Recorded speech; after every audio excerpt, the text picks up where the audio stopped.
Hi everyone! Today, I'll be demonstrating Jeans Piaget conservation of liquid dust, a key concept in history of cognitive development. This task is designed to explore how children understand the concept of conservation. The idea that certain properties of objects, such as quantity, remain unchanged even their appearance is altered. To explain this in simpler terms, conservation of liquids involves determining whether a child understands that the amount of liquid stays the same, even when it is poured into a container with a different shape, such as from wide glass to a tall narrow one. In this task, I present two identical glasses, each filled with the same amount of liquid. Then, I pour the liquid from one glass into a taller, thinner glass. And then, I will ask the child if does the amount of liquid stays the same or does it change. In the pre-operational stage, around 2 to 7, children might think that taller glass has more liquid simply because it is taller. However, children who have reached the concrete operational stage around age 7 to 11 will recognize that despite the different shape of the glasses, the amount of liquid remains unchanged. The conversation of liquid task is significant because it makes a critical milestone in cognitive development. It helps us understanding how children's thinking evolves from focusing on appearances to understanding the concept of quantity and logical consistency.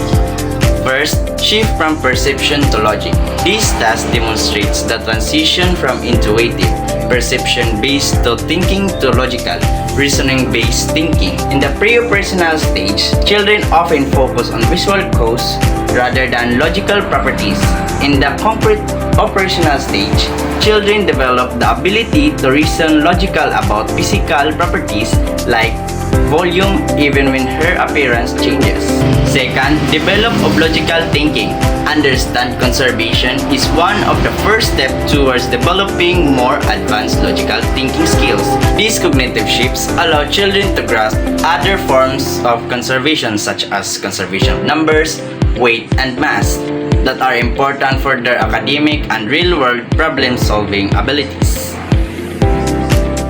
Third and the last one, cognitive milestone. Piaget used conservation tasks to identify developmental stages, helping us understand when children are ready to engage with more complex tasks that require logical thinking.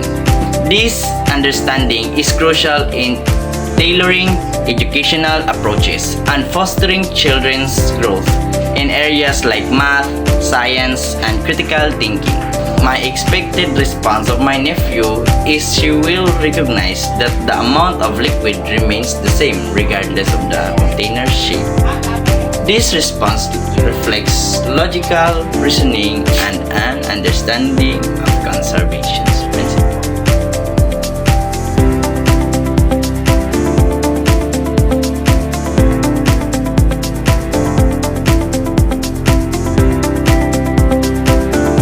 Hello everyone, meet my nephew Alea. How old are you, Alea? 7. Now let's start our demonstration.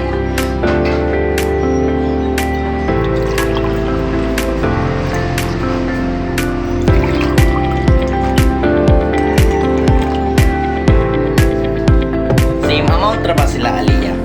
Same ra ba sila ginagano? Nga naman, yung parehas po sila o if I will pour this water in this thin glass, same ra ba sila ka amount, Alea? Ganun pa, same man sila. Yang, ang sarta yung kalahian nila.